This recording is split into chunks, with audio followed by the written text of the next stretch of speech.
Fallout 76 is the latest in the long-running Fallout series of post-apocalyptic role-playing games. This series is beloved for its unique world, interesting characters, and fun gameplay. Yet, since its release, the latest in this usually critically acclaimed series has been met with mixed reviews, with some gamers calling it the worst thing since 9/11. But is it really that bad? The only way to answer this question is through greater diversity. After all, how can we get a fresh perspective when gaming journalism is still saturated with white supremacist publications like Polygon? It's about time a Syrian refugee, such as myself, had his say. Is Fallout 76 really that bad? Or, like Islam, is it simply misunderstood? Let's dive in like an infidel locked in a cage and find out.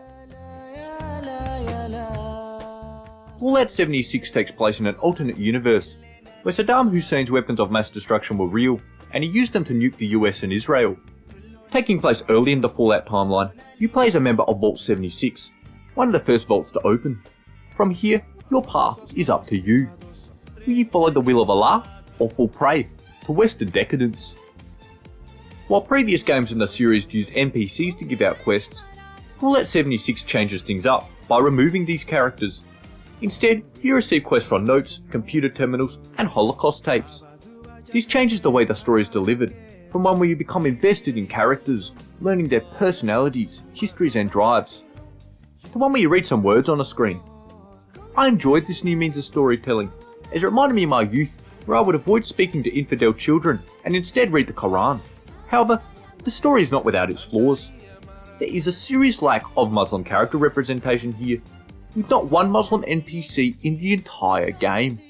And while there are numerous quests where you collect various trinkets and doodads, there is not one solitary mission where you obtain a Quran, burqa, or even can of chickpeas. This lack of Islamic cultural representation begs the question, is Todd Howard an Islamophobe? The gameplay is the same classic Fallout we have known and loved since the first game. A first-person shooter with microtransactions and a card-based modifier upgrade system. But while some features have returned, there are a lot of subtle changes. Perhaps the biggest change is the new online capability, allowing you to play the game with your diverse range of friends from around the world. While many were initially excited for this feature, they are now calling it the biggest mistake since women's rights. These naysayers believe that, like women and voting, Fallout and multiplayer just don't mix. And, much like women, its presence ruins everything it touches. But what do I think? Personally, I enjoyed it, as my friend Jihad 9/11 and I were able to roam the wastelands, peacefully converting people to Islam. Combat feels as great as ever. While, as a moderate Muslim, I've never used a firearm, my friends in the Syrian rebel army tell me it's very realistic. However, there have been some major changes to the Brat's targeting system. Whereas before time would slow down or stop, now the game simply crashes to desktop.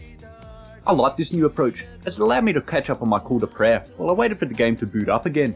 And of course, the classic power armor is back, making you the coolest thing in the desert since Muhammad and his 10-year-old wife. Now to my criticisms. Base building is back, but the game still lacks the necessary materials to build a mosque. How am I supposed to spread the word of Allah without a peaceful base of operations? The game might as well say, no sand niggers allowed. And while you can customise your appearance, when trying to create a character of Middle Eastern origin, you will inevitably come out looking ugly and inbred, which enforces negative stereotypes about the region.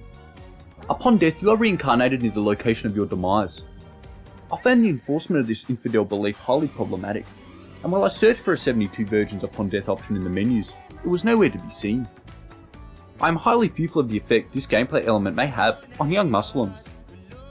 And considering Bethesda's recent banning of youths for simply expressing their Islamic beliefs, once again, I am forced to ask, what are Todd Howard's motivations here? I'm beginning to wonder if Bethesda Games is simply a front for some kind of white nationalist think tank. Look, I'm a massive fan of the Fallout series.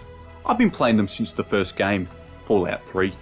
But it's impossible to deny Fallout 76 doesn't have its flaws. While other reviewers may wish to focus on the various bugs, glitches and incomplete gameplay elements, as a Muslim gamer, I feel it is my duty to draw attention to other issues. Why is Bethesda trying to radicalise young Muslims? Whenever the next terrorist attack occurs, I wouldn't be asking if the perpetrator was a Muslim. I'll be asking if they have a copy of Fallout 76 downloaded on their PlayStation 4, Xbox One or personal computer. And if they do, there will be blood on Bethesda's hands. That's right, I'm saying it. This game is so bad, it could cause a terrorist attack. And when that occurs, I think we'll all know who to blame.